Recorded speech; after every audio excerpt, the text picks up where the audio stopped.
जय हिंद साथियों, स्वागत है एक बार फिर से आपका एक नई वीडियो में। आज है इस सीरीज की चौथी वीडियो। इससे पहले 3 वीडियो हो चुकी हैं, तो इन सभी तीनों वीडियो को भी एक बार आप लोग जरूर देखें, क्योंकि ये जो सीरीज चलाई जा रही है इसमें सिर्फ बिहार जीके के मोस्ट इंपॉर्टेंट प्रश्न हैं। जीके जीएस के जितने प्रश्न हैं, हिस्ट्री, जियोग्राफी, इकोनॉमी या फिर पॉलिटी से जितने भी क्वेश्चन बन सकते हैं वो सभी हैं, और इसमें प्रीवियस ईयर क्वेश्चन भी हैं। तो आप लोगों के लिए ये सीरीज काफ़ी इंपॉर्टेंट है, आप लोग इस सीरीज को जरूर फॉलो करें। तो चलिए स्टार्ट करते हैं बिना टाइम को वेस्ट करते हुए। जैसे यहाँ पहला प्रश्न है, पृथ्वी की उप सौर स्थिति किस महीने में होती है? उप सौर स्थिति किस महीने में होती है? जनवरी मंथ में। जनवरी मंथ में। उप सौर का मतलब होता है पृथ्वी सूर्य के सबसे करीब में होती है इस दिन, सबसे करीब। और यह घटना होती है 3 जनवरी को। कब होती है? 3 जनवरी को। तो इसको नाम देते हैं उप सौर।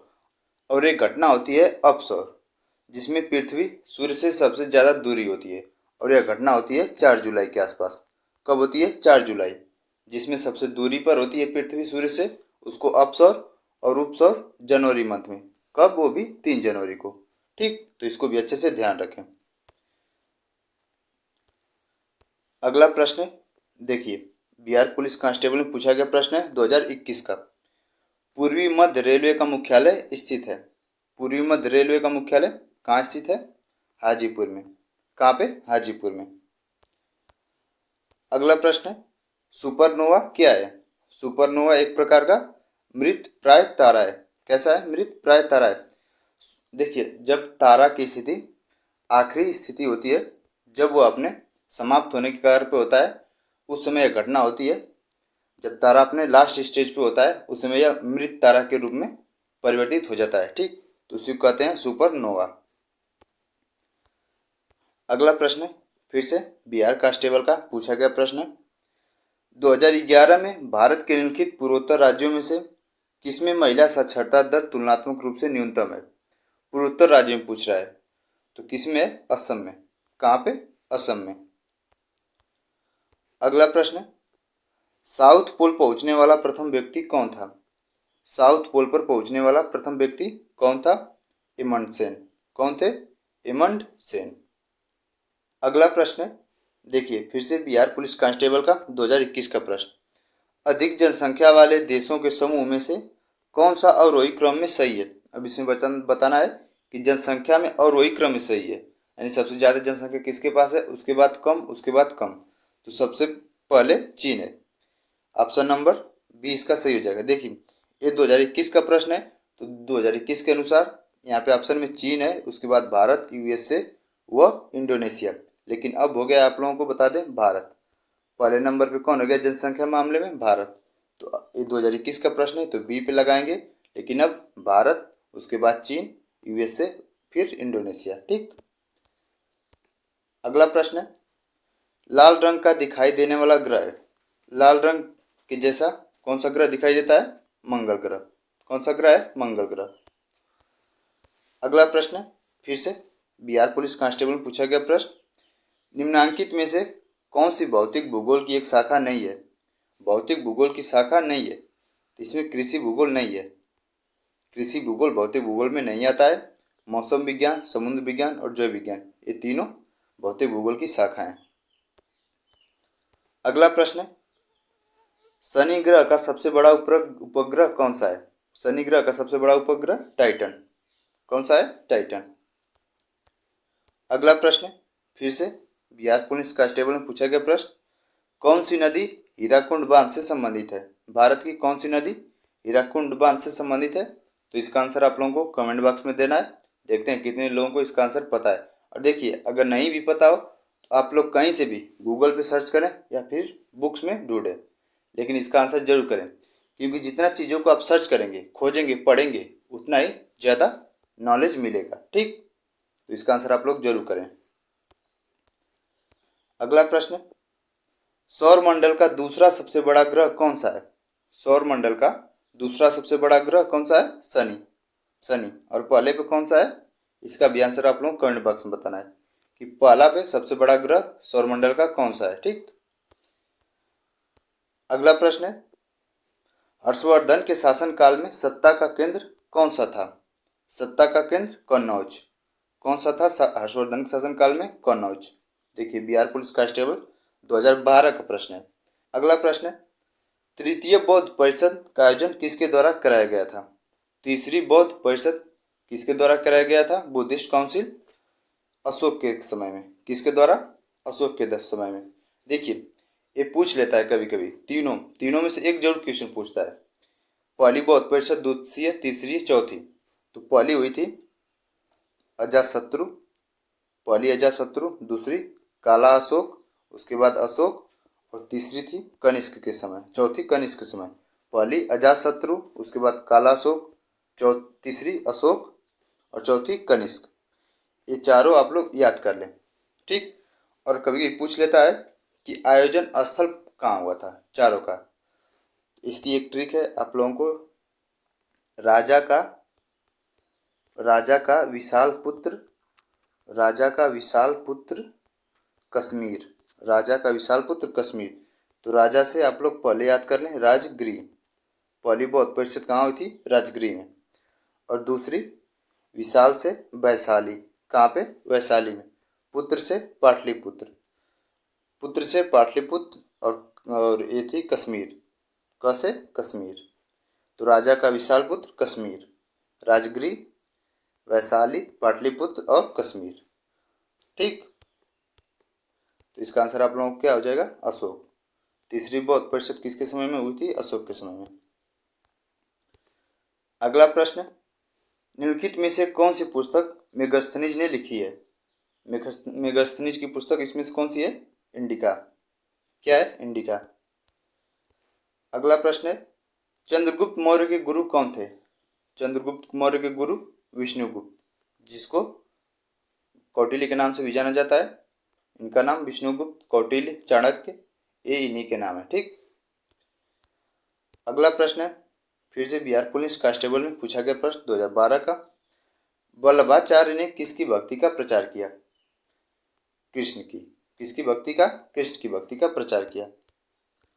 अगला प्रश्न है, 326 ईसा पूर्व में भारत पर आक्रमण करने के लिए सिकंदर यानी कि अलेक्जेंडर ने सबसे पहले निम्नलिखित में से किस नदी को पार किया था? किस नदी को पार किया था? सिंधु नदी को। किस नदी को? सिंधु नदी को। अगला प्रश्न है, बिंदुसार का पुत्र कौन था?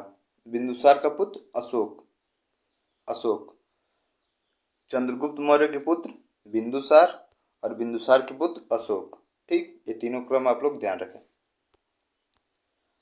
अगला प्रश्न है, चगताई तुर्क शासन भारत में किस नाम से जाना जाता है? चगताई तुर्क शासन भारत में किस नाम से जाना जाता है? मुगल के नाम से।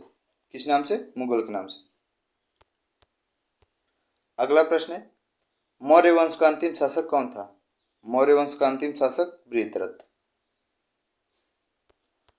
अगला प्रश्न है, फिर से बिहार पुलिस कांस्टेबल पूछा गया प्रश्न 2012 का, मिर्जा गालिब किस सम्राट के समय में थे? मिर्जा गालिब किस सम्राट के समय में थे? बहादुर शाह द्वितीय। बहादुर शाह द्वितीय। अगला प्रश्न है, गुप्त काल के दौरान सोने के सिक्कों को निम्न में से किस नाम से पुकारा गया था? पुकारा जाता था गुप्त काल के दौरान? दिनार। सोने के सिक्कों को क्या कहा जाता था उस टाइम? दिनार। अगला प्रश्न है, प्रसिद्ध पुस्तक मेघदूत के लेखक कौन है? मेघदूत के लेखक कौन है? कालिदास। अगला प्रश्न है, निम्नांकित में से बौद्ध धर्म किसकी हिमायत करता है? बौद्ध धर्म क्या करता है? मध्यम मार्ग को अपनाता है, मध्यम मार्ग। अगला प्रश्न है, नंद वंश का अंतिम सम्राट कौन था? नंद वंश का अंतिम सम्राट कनंद, जिसे चंद्रगुप्त मौर्य ने हराकर अपने साम्राज्य की स्थापना की थी, ठीक। अगला प्रश्न है, असम, चटगांव जैसे पूर्वोत्तर भागों पर विजय प्राप्त करने वाला मुगल सेनापति कौन था? कौन था? मीर जुमला। मीर जुमला। अगला प्रश्न है, जातक कथाओं में बुद्ध के जन्म, किसके? बुद्ध के जन्म और उनके पूर्व जीवन का वर्णन मिलता है। किसके? बुद्ध के जन्म और उनके पूर्व जीवन का वर्णन मिलता है जातक कथाओं में। अगला प्रश्न है, गौतम बुद्ध को ज्ञान कहाँ प्राप्त हुआ था? गौतम बुद्ध को ज्ञान कहाँ प्राप्त हुआ था? बोध गया में। कहाँ पे? बोध गया में। अगला प्रश्न है फिर से बिहार पुलिस कांस्टेबल का 2012 का। ईस्ट इंडिया कंपनी का निम्नलिखित में से आरंभिक नारा क्या था? तो इसका ऑप्शन नंबर सी हो जाएगा, भूभाग नहीं व्यापार। हमें क्या करना है? भूभाग नहीं चाहिए, व्यापार करना है। अगला प्रश्न है जिंद अवस्था किस साथ जुड़ा हुआ है? जिंद अवस्था, ये अच्छा प्रश्न है, स्टार लगा लीजिए, क्योंकि ये हर एग्जाम में मतलब ज़्यादा एग्जामों में देखने को मिलता है। जिंद अवस्था के साथ जुड़ा हुआ है कौन सा धर्म है? पारसी धर्म। कौन सा धर्म? पारसी धर्म। अगला प्रश्न, निम्नलिखित में से कौन सा यहूदी धर्म से संबंधित है? यहूदी धर्म से तोरा। क्या है? तोरा। अगला प्रश्न, गौतम बुद्ध ने अपने जीवन की अंतिम वर्षा ऋतु कहाँ बिताई थी? अंतिम वर्षा ऋतु कहाँ बिताई थी? वैशाली में। वैशाली में। अगला प्रश्न, जयपुर शहर का संस्थापक कौन था? बिहार पुलिस कांस्टेबल का प्रश्न 2012 का। जयपुर शहर के संस्थापक राजा सवाई जयसिंह। राजा सवाई जयसिंह द्वितीय। कौन थे? राजा सवाई जयसिंह द्वितीय। अगला प्रश्न है बुद्ध चरित नामक महाकाव्य लिखा था।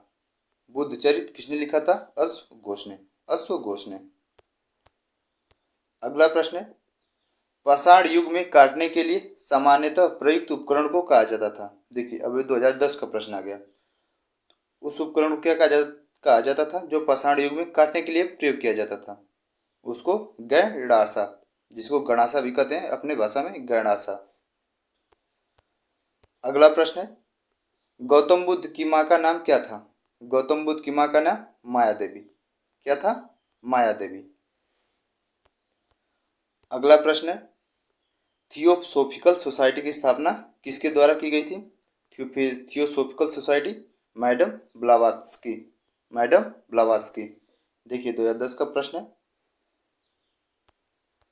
अगला प्रश्न है न्याय दर्शन को प्रचारित किया था। न्याय दर्शन को किसने प्रचारित किया था? गौतम ने। किसने? गौतम ने। अगला प्रश्न है निम्नलिखित में से कौन सा वेद जादुई अनुष्ठानों और वशीकरण के बारे में बताता है? कौन सा वेद है? अथर्ववेद। जो सबसे बाद में आया था अथर्ववेद। सबसे पहले सबसे पुराना ऋग्वेद, उसके बाद सामवेद, यजुर्वेद, उसके बाद अथर्ववेद, सबसे लास्ट में यजुर्वेद अथर्ववेद। तो इसी को कहते हैं जादुई अनुष्ठानों का वेद। अगला प्रश्न है भारत का राष्ट्रीय आदर्श वाक्य सत्यमेव जयते अर्थात सत्य की हमेशा जी विजय होती है किस प्राचीन भारतीय शास्त्र से उद्धृत एक मंत्र है? किससे लिया गया है? मुंडकोपनिषद से। किससे? मुंडकोपनिषद से। अगला प्रश्न है 24वें जैन तीर्थंकर का नाम क्या था? 24वें जैन तीर्थंकर कौन थे? महावीर स्वामी। कौन थे? महावीर स्वामी। अगला प्रश्न है कांग्रेस के किस अधिवेशन में यह संकल्प पारित किया गया कि विधि के समक्ष जाति, वंश या स्त्री पुरुष लिहाज किए बिना समानता होनी चाहिए? किसमें कहा गया था? कराची अधिवेशन में। कराची अधिवेशन 1931 में। और ये पूछा गया प्रश्न है बिहार पुलिस कांस्टेबल 2010 का। अगला प्रश्न है सबसे पुराना वेद कौन सा है? इसका भी आंसर आप लोगों को कमेंट बॉक्स में बताना है कि सबसे पुराना वेद कौन सा है। अगला प्रश्न है महावीर किस नंबर के तीर्थंकर थे? 24वें। कौन से नंबर पे थे? 24वें तीर्थंकर। और ये भी अंतिम तीर्थंकर थे। ठीक, तो इसी के साथ एक कुल टोटल 50 प्रश्न थे। 45 से 50 प्रश्न। देखिए इस सीरीज में आपको जितना भी क्वेश्चन करा दिए जाएंगे आप लोगों के लिए सफिशियंट है, क्योंकि एक सीरीज में एक वीडियो में 50 से 60 क्वेश्चन कराए जा रहे हैं, वो भी मोस्ट इम्पॉर्टेंट और रिलेटेबल एग्जाम के लिए जो महत्वपूर्ण है, और उसी के इर्द गिर्द बनाए गए हैं और प्रीवियस क्वेश्चन भी है। तो ऐसे ही लगभग 20 से 30 क्लासेस चलेंगी जिसमें कि 1000 प्लस प्रश्नों को करेंगे। तो आप लोग इस सीरीज को जरूर फॉलो कर लें, ये सीरीज आप लोगों के लिए बहुत इंपॉर्टेंट है। ठीक, तो इसी के साथ वीडियो समाप्त करेंगे। वीडियो में आने के लिए आप लोगों का बहुत बहुत धन्यवाद।